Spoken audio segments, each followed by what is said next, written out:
Devin Zoolander and Joy Bey, take 3, action. Yo, what do they call me? They call me Devin Zoolander. What's good for the goose is good for the gander. Yeah, they call me Devin Zoolander. What's good for the goose is still dark over here. But I look good on camera. You know I look good on camera. Yo, what's up? It's your homie, Devin Zoolander, coming all the way live from my domicile. And I'm so happy today because on today's episode of the Devin Zoolander Show, I have the honor of interviewing fitness, model, athlete, wellness competitor, all those things that probably mean the same thing. Please put your hands together for Joy Bey. How are you today? I'm all right. How are you today? I'm doing great. I'm so happy to have you here. I've been dreaming of this interview for quite some time, and now that it's finally here, I'm on a high right now. Oh, so y'all catch you're nervous? Oh, yeah. It's you. You're Joy Bey, you all, looking like Wonder Woman and everything like that. I see the pics.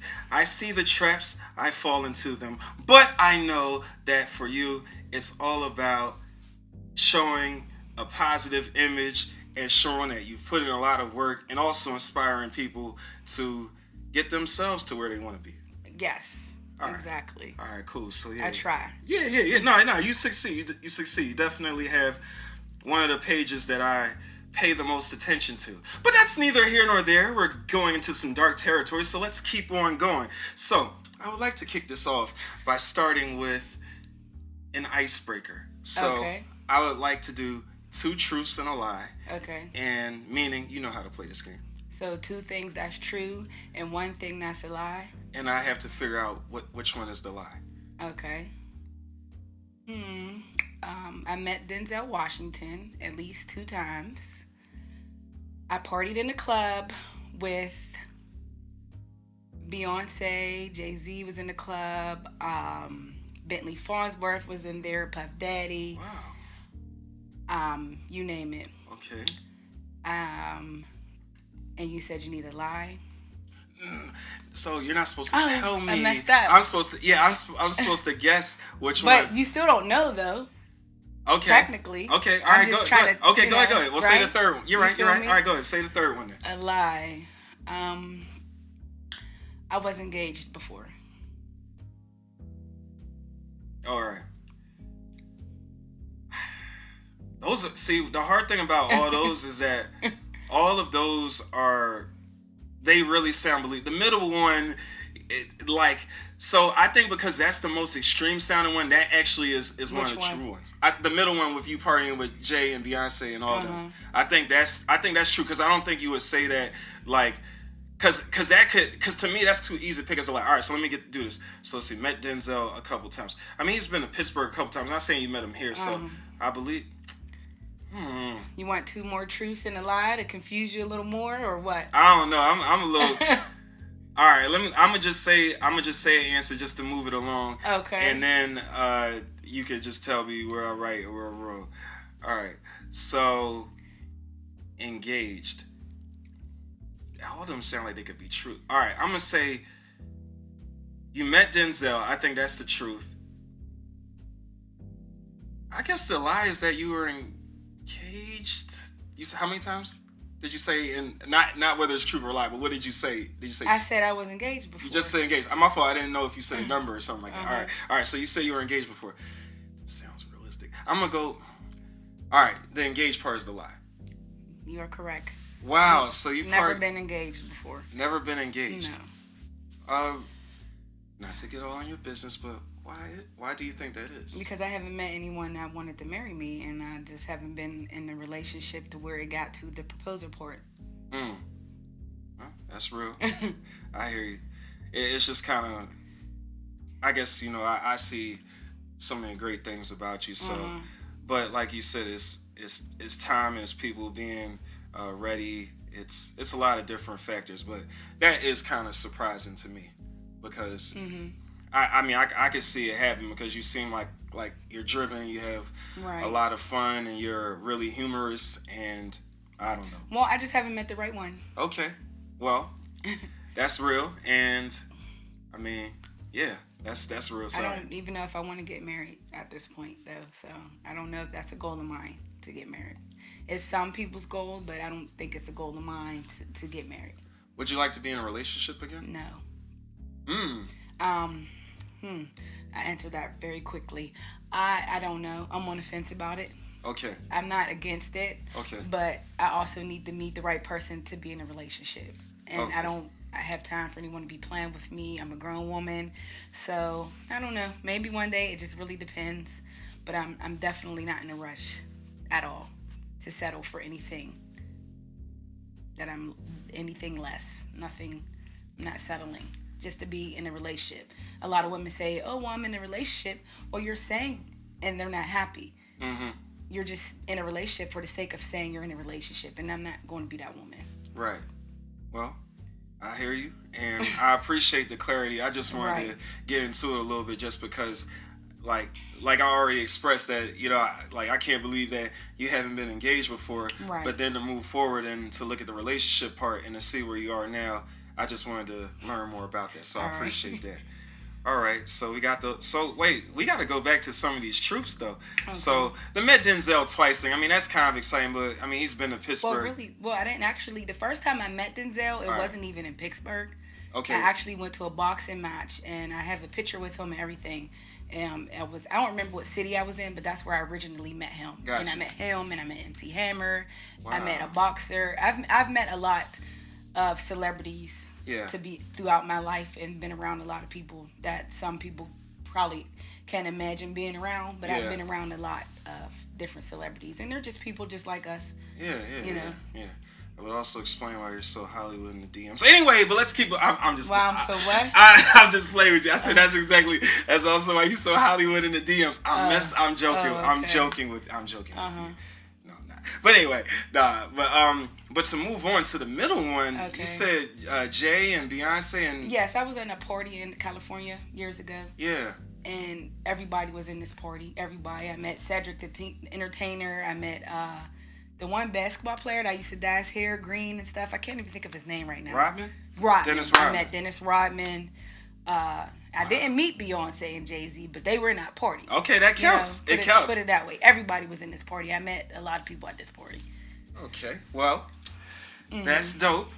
You're already now more exciting than I thought you were when we initially decided to do this interview. So I'm glad we played two truths and a lie. Okay. Now, to move it along, I would like for you to talk a little bit about your upbringing, your childhood, your background as far as were you an athlete growing up, and when did you find fitness?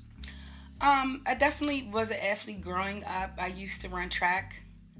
I didn't really stick with it that long, but I did used to run track, used to cheerlead. I did used to run cross country as well, but I'm not into the long distance running, so that wasn't for me. Growing up, I have 3 sisters and a brother. We all have the same mother and father. We all grew up in the same house together, which is not traditional these days because a lot of people have, step parents, step brothers, step sisters.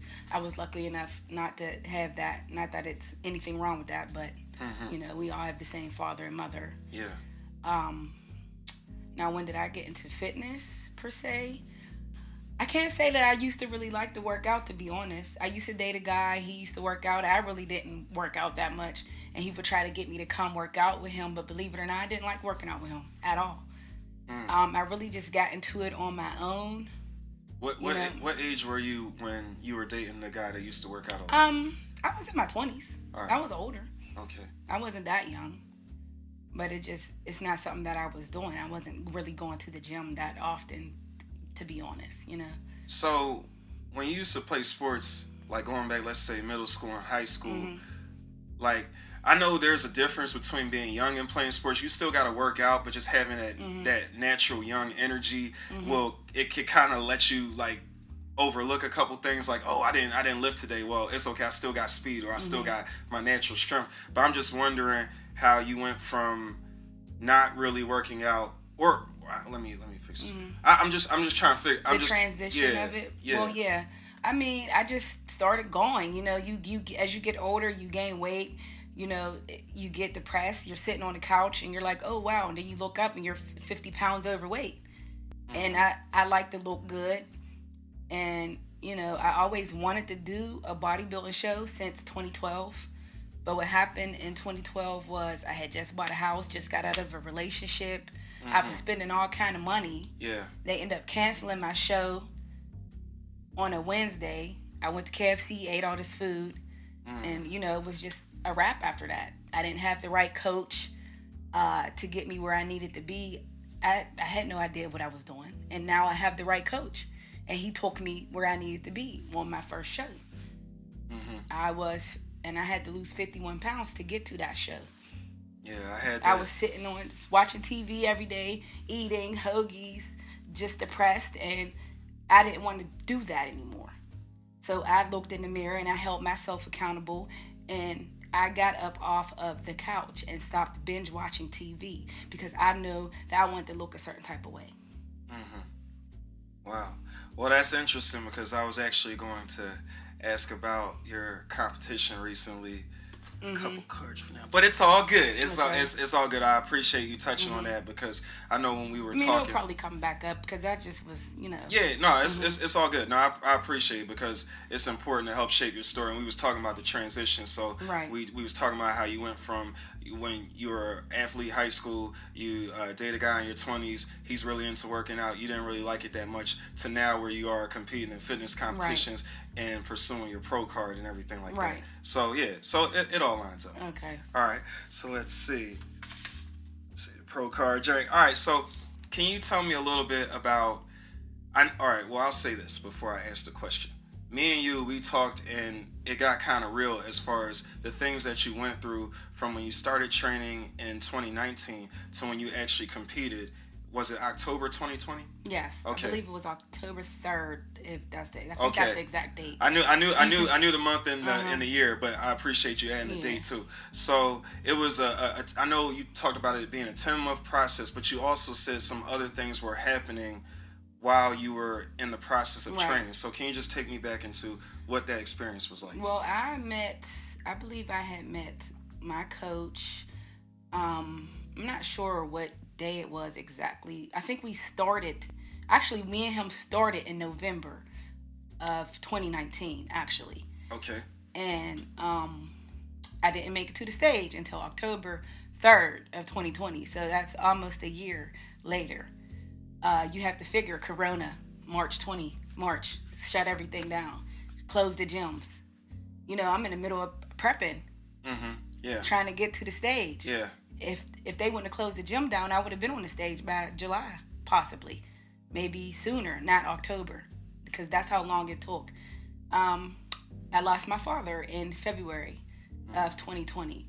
So during that process from 2019 to 2020, I'm at the hospital, I'm at the gym, I'm at work, watching my mother take care of my father and still training.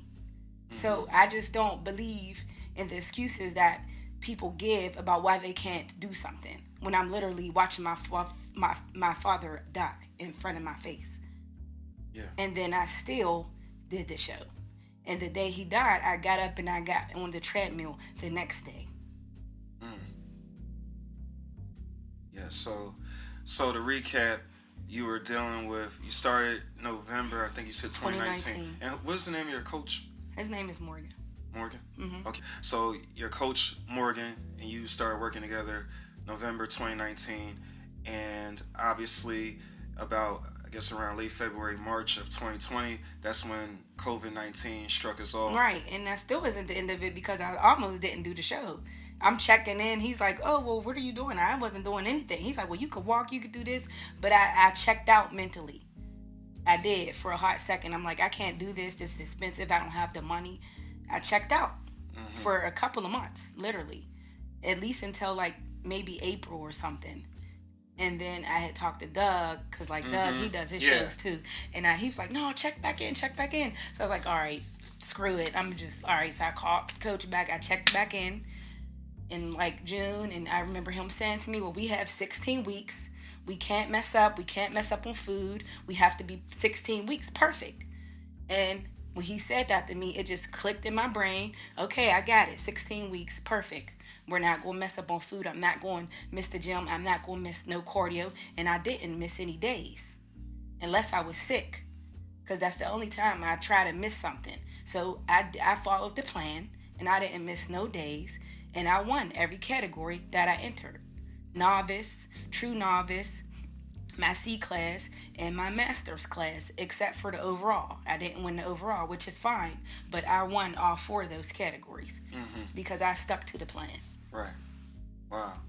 Well, you brought up Doug, and I think I've met him one. I've definitely seen him out, but just given all of the fitness world people that I've talked to on this platform, his name comes up constantly. Like, well, we have the same coach. Yeah. But he's honestly, if he wouldn't have said, "Well, Joy, check back in," I don't know if I would have checked back in on my own. So I appreciate him for that. Absolutely.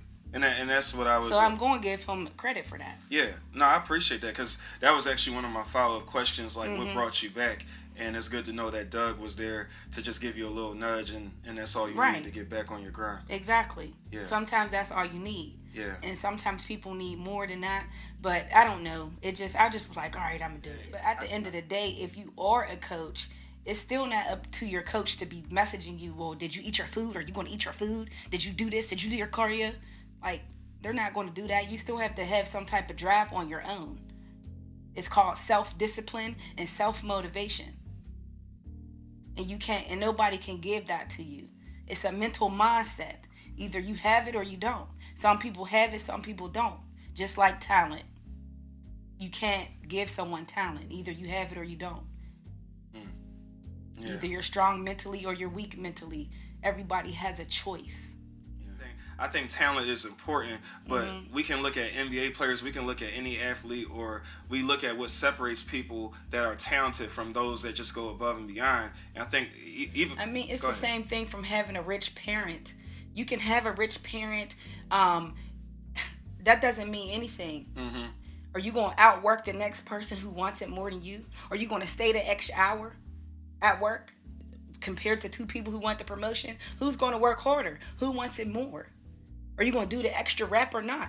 Are you going to get up at 4:30 at 5 a.m. and do the things that other people won't do or not? That's what it's about at the end of the day. Because everybody's not going to do it. And everybody don't believe in your dream. So you got to believe in your dream on your own. Everybody wants somebody to support them. Support yourself. I don't care who don't support me. People who like me are going to like me, and people who don't support me don't have to support me, because I'm not out here begging for it. I feel like I'm the female David Goggins. I'm raw, and I'm not going to sugarcoat it for anybody to feel comfortable. Either you like me or you don't like me. If you like me, fine. If you don't, that's fine too. But I'm not going to beg you to. Right. And you're not going to compromise who you are. I'm not. I'm not going to compromise who I am for anybody. I compromise myself enough. I'm not doing it anymore. I don't have to. I won't. I'm not. I'm just raw, and I'm just going to continue to be raw, because it took me a long time to get to this raw person, and I like this raw person. Me too. I can't help it. I'm just... Nah, it's all good. It's why I wanted to talk to you. I appreciate the passion, and I appreciate the realness, because in order to do what you want to do, or what you're currently doing and what you aspire to do, you have to have that mindset.